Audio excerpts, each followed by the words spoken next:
Hi, in this video, we want to take a look at using weighted least squares in regression. Okay, so when we change the weight of observations in regression, what we're doing is we're changing how much influence each data point has on our model. Now, what this does for us is that this changes how the errors of the model really are distributed. One mistake that I've come across several times is that people think that they can improve accuracy with changing the weights. No, you basically change where the errors are in your model. That's really what weighting does. Weighting changes where the errors are. How do we change the weights? We change the weight of each individual data point in our model. Okay, so now there's another, so why would we want to do that? Well, in one context, let's say I have some data, I'm working with data.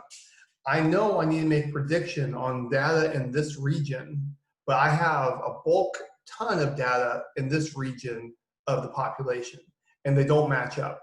So what I can do, I can make it so that the data points here have low weight, the data points I have over here have a lot of weight, a lot more influence, and then I can get a better result on my model because I make sure that the model fits well over here while really neglecting the part over here because it's not as important.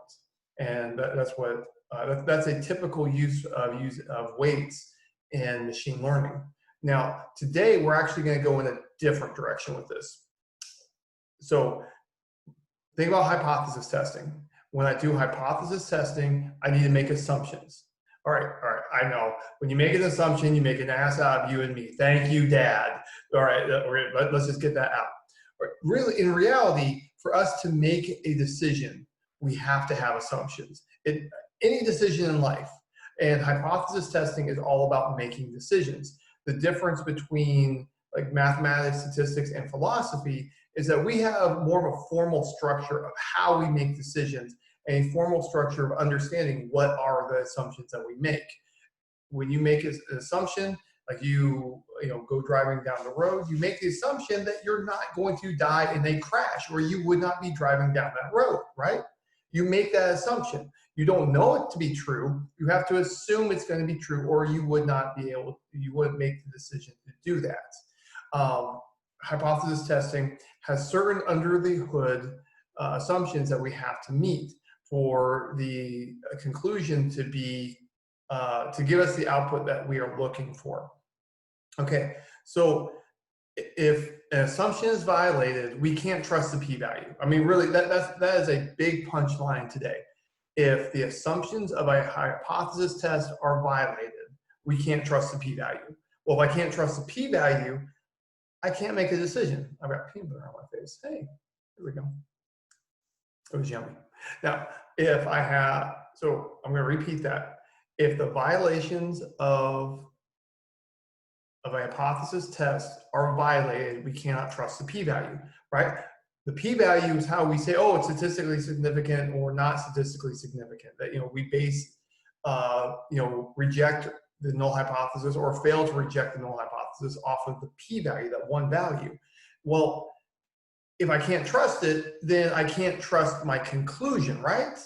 So, we want to make sure that I can trust my conclusion. Otherwise, there's no point in reaching a conclusion if I can't trust it. So in linear regression, one of the major assumptions that we need for hypothesis testing is we need constant variance of the residuals. Now, I can use the line of best fit no matter what. I don't need the assumption to be able to use the line of best fit. The line of best fit is a geometric object. It's not a statistics and probability object. The p-value, though, that's a more complicated object because of how many layers we have to go through. We have to have a lot of assumptions to be able to do this. And there are a bunch of different assumptions, but we're only going to focus on a constant residual variance today. All right, so what we're going to do, we're going to first take a look at a model that has non-constant variance and of the residuals, and then we're going to use a trick with the weights to change it up so that we have constant variance. Therefore, our p-value is more trustworthy. All right, so let's go ahead and load the data. So from the textbook's website, this is the cleaning weighted data set. We could actually, for this example, actually just use a cleaning data set. Either one will work on this one. Now, after I load the data, one thing I went ahead and did, I reordered the data by the predictor variable, the target variable, and then I changed the row names to be 1 to the number of rows. That's what I did on this line. Why did I do that? Well, by doing that, by sorting by the target variable and then renaming the row names 1 to n, I've made it so that row names correlate to the target variable. Remember, when we do the diagnostic plots in R, it's going to label the row name for any points that pop out. Remember, each of the plots in R, by default, there are 3 points that are marked as the extreme 3. Well, if I have the row names correlate with the target variable, that can give me some more information to pull out easily. It makes it easier to interpret those plots. And I go ahead and I then take a look at the data to make sure I know what I've got. Now, if you look at the data set, it's got the standard deviation on here, and it's already there. I've got this rounding off, so it's rounded to a smaller number than the actual data set. That I do the rounding to make sure that the printouts don't get like too much for us to look at, but all of this is contained in there. We're going to actually compute it in this example ourselves, and we're going to tack it on. I'm going to show you how to do that. Now, remember, I always like to put down a different color for each point, and I like to have that point correspond to the target variable. So what I'm doing, I'm taking the Variance package, I'm setting it up so that dark colors correspond to lesser values of the target variable, and bright colors such as yellow correspond to greater values of the target variable. This color palette is very good for the colorblind. It sets it up so that the color of the rainbow, the hue, and the intensity all correlate with each other. So that way it's a lot easier for people to interpret correctly. So it's a good choice. So how do I do this? Well, first and foremost, I figure out how many unique values do I have for my target variable. Then, so I take the unique target variables, then I take the length of it, and then, so I make a vector, and this vector is a different color. Each value on this vector is a different color, and then I name each value, I correspond each value along the color palette to unique values of my target variable. Now, something that's particular about this is that I want this to be as a character. I put as character because I'm going to be indexing in a moment. And named always have to, in R, names, row names, and column names are always characters. So what I do, I use my original target variable. I take those numeric values, I convert them to characters, and since I've already had these characters as the names, I can index on my vector of colors. And this works out beautifully every single time. This is how I do this professionally. All right, so now let's go ahead and let's do vanilla regression. All I'm going to do is say that the number of rooms depends on the number of crews I've got working. All right, let's see, this is what we got. We have 0.87, 0.85 R squared, statistically significant on the F test. We have statistically significantly different from 0 for the coefficient. All right, well, let's take a look at the plots. So I'm just going to take the vanilla regression model, and I'm going to plot it. I'm using the color that I just defined. I'm getting all 6. Remember, by default, R will only give you 4. If I put which equals 1 through 6, that's going to give me all six of them. And I'm changing the point for the plot character to 19, so it's a solid circle, a little bit easier to interpret. All right, now check this out. Look at how spread out these points are. Look at how spread out these points are. Here, how spread out, how spread out, how spread out, how spread out. Do you notice that the spread appears to be getting bigger as we go from left to right? That might be a problem. That might be a problem. All right. Well, let's take a look at the normal QQ plot. All right, it's a little bit deviating from the line. Let's see what we got. Standardized residuals. It looks like the standardized residuals, I've got a line that's kind of going at a slope. This isn't a flat line. That might not be what I really want to have. I'm starting to get worried that I don't have constant variance. Cook's distance, we can see that 53, 39, and 38 are the big ones, big heavy hitters. And we can see that they're in the second half of the data set. Now, if the predictor variable, so remember, if the predictor variable is correlated with the target variable, then these are going to be the larger predictor variables to the right-hand side also.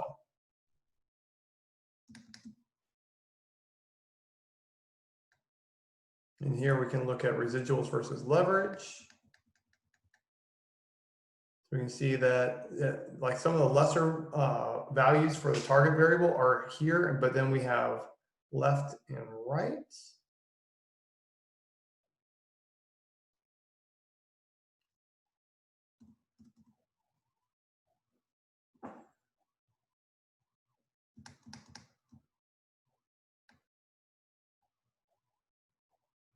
Here we can look at Cook's distance versus leverage. And we can see like the 53, the 33, 39 are kind of a little bit higher up than the rest. All right, so right now I'm worried about non-constant variance. You know, that one popped up earlier, so that's more of a concern. So my options are to start using transforms to fix this, or I can use weighted least squares regression. I can weight each data point differently to get to what I want. How do we do this? What we do is we figure out the standard deviation at each of the particular x values. And so I figure out the standard deviation of y for given x for each of the x values. And then what I do 1 over the standard deviation squared, or 1 over the sample variance.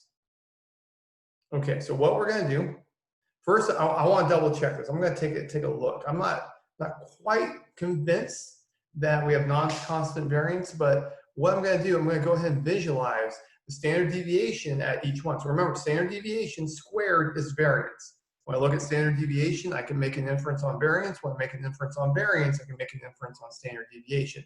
I can go back and forth because the difference is a square root. Now, if I'm doing theoretical work, I always want to be working with variances because I don't have to mess around with that stupid square root. But when I'm actually interpreting data, the standard deviation is on the same scale as our variable. Therefore, standard deviation is easier for interpretation in real life. So I'm using standard deviation here instead of variance, but really I could have gone either way. It would not have changed the results on this. For work, I use standard deviations. So I'm going to use the tapply function. What I'm going to do, I'm going to take the target variable, and for each value of the predictor variable, I'm going to take the standard deviation. And then I'm going to go ahead and make a data frame for it. And why is that? Because I want to visualize this. I'm going to take ggplot2, and I'm going to visualize it. So here I've got a bar plot. So here are the values for the predictor variable, and here's the standard deviation of the target variable for each of these particular values of the predictor variable. And we can see pretty clearly that's growing as we go from left to right. Now, something I want to point out is I've got the vertical height and color corresponding to the size of the values I'm interested in. This is very good practice. What you want to do, you want to put as many features in your visualization that are indicating the same thing. So by putting bright colors with big values and the length of the bar with indicating the size of the values. I can convey more and people will interpret it better. Now, something that's unfortunate is our markdown clipped off some stuff, but when you generate this plot on your own, you'll see the full version and it'll be beautiful.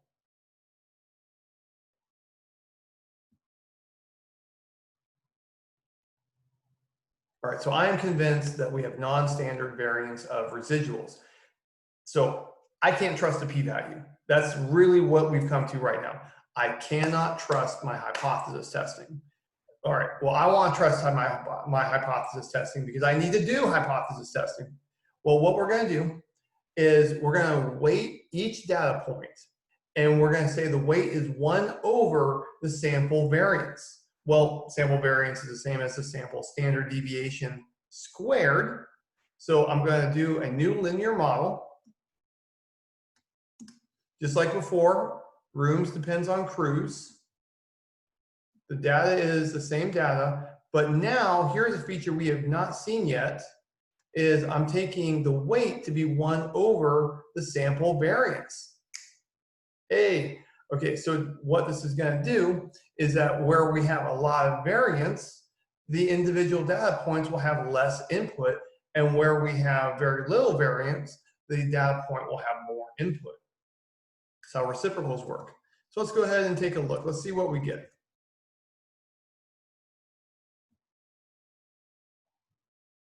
All right, so now RR squared is up to 0.9 and 0.898. That's an improvement. That's an improvement.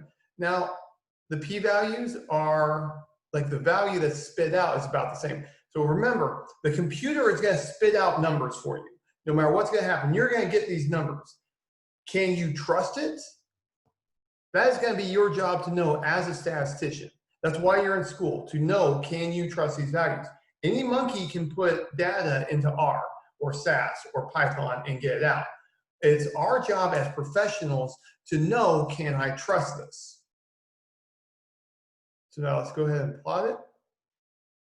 So once again, I'm just going to plot just like I did before. Now it's the weighted model instead. And this looks better, but I mean, it's not really perfect. This looks a little bit more dispersed, but that could also be, if it's more dispersed, that can also be from having more data points for this level. All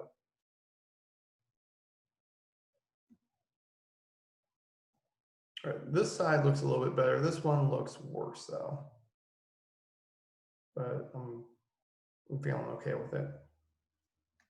This looks a lot better. Cook's distance is about the same. These middle values became a lot more prominent though. I'm feeling better about that. Now here, let's see, this is 20 and 15. What did we have before?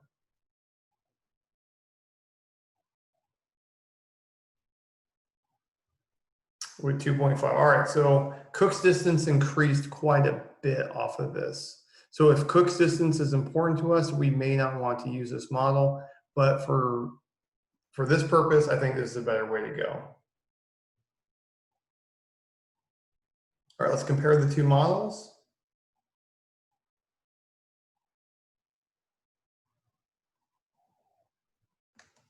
All right, intercept of 1.8 here, 0.8. Slope of 3.7, slope of 3.8. P-value of 0.4, 0.47, not too far off, within machine accuracy of 0 both times. Now for the F statistic, within machine accuracy of 0 both times.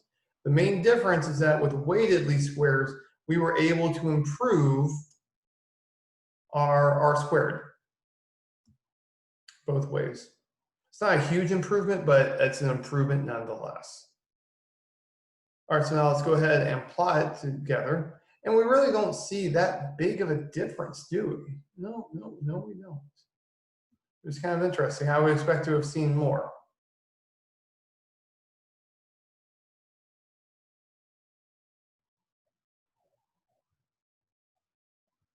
Yeah. I thought there would have been more of a difference, but whatever. All right, well, that's all I got for you. I hope you're doing well. Take care and goodbye.